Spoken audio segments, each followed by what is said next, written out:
দেখো শারীরিক দিক থেকে হ্যাঁ অস্বস্তি বোধ, শরীর ভালো যায় না, রাতে চমকে ওঠা ভয় ভাব রয়েছে, কেঁপেও ওঠে। হ্যাঁ, ওর সাথে বাবা বা মাকে চেঁচিয়ে কথা বলতে বারণ করবে, তাহলে আস্তে আস্তে সব ঠিক হয়ে যাবে ভগবানের আশীর্বাদে।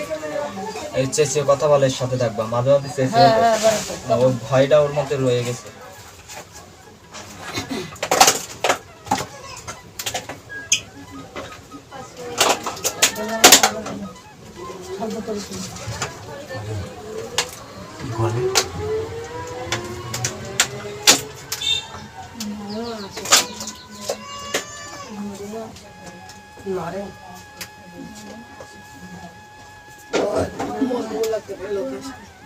ছেলের বয়স কত এখন?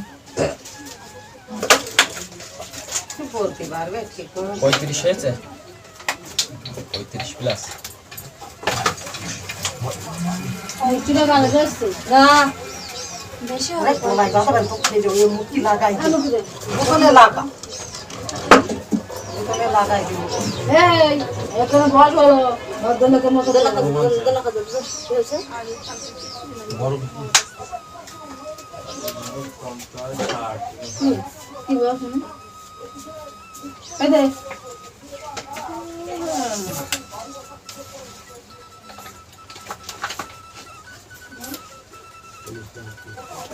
একদম এক চলাবো ওই গাতে দিয়ে কাটাবো মা ভাগ্নে দিব বুঝছিস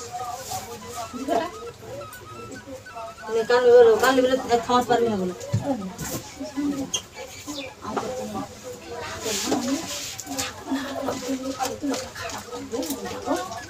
দেখো বয়সের সঙ্গে তাল মিলিয়ে হ্যাঁ মেয়ের বাড়ি থেকে মানছে না, আগে পছন্দ হলেও পরে তা নষ্ট হয়ে যাচ্ছে।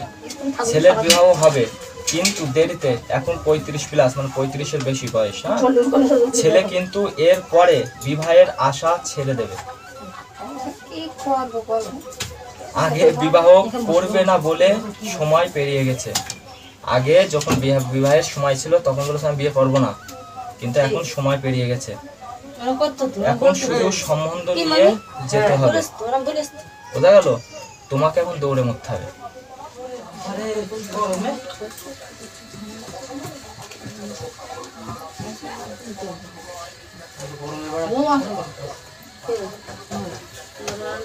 তোমার কি সমস্যা?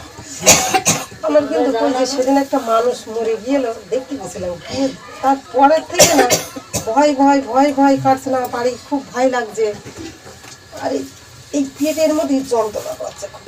দেখো শরীর আনচান করে, এক জায়গায় স্থির থাকতে চান না, বেশিক্ষণ এক জায়গায় থাকলে হ্যাঁ অস্বস্তি বোধ লাগে, ঘাড় পিঠ ফেটে যায়, পেটের সমস্যা আছে, হাত পা চিনচিন করে, অনেকে তোমাকে দেখতেও পারে না, মাথায় চাপ সৃষ্টি হয়।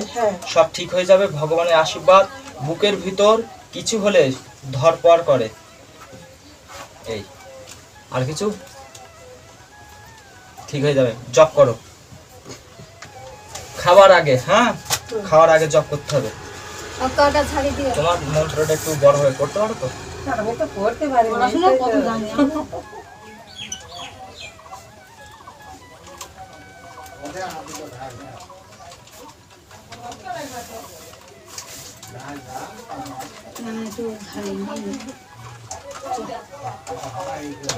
বলো ছেলের কি সমস্যা? ছেলের সমস্যাটা কি বলবো, আমার মানে মুখ দিয়ে কোনো ব্যক্ত করার কোনো উচ্চারণ নেই। কথা শোনে না নাকি? হ্যাঁ দেখো ছেলের রাগে এবং জেদি আছে, হ্যাঁ কথা শুনতে চায় না, এখন সংসারেও তেমন কোনো চাপ নিতে চায় না। হ্যাঁ কিছু বললে রাগ দেখায়, হ্যাঁ এদিকে ওদিকে চলে যায়। বিবাহ হয়েছিল কিন্তু বউ চলে গেছে, বউ চলে যাওয়ার পেছনে তোমাদের হাত রয়েছে বলেও মনে করে। বিবাহ হবে ছেলের, কিন্তু গ্রামের কিছু মহিলার দিক থেকে সাবধানে থাকতে হবে, ছেলের বদনাম হতে পারে। সব ঠিক হয়ে যাবে ভগবানের আশীর্বাদ।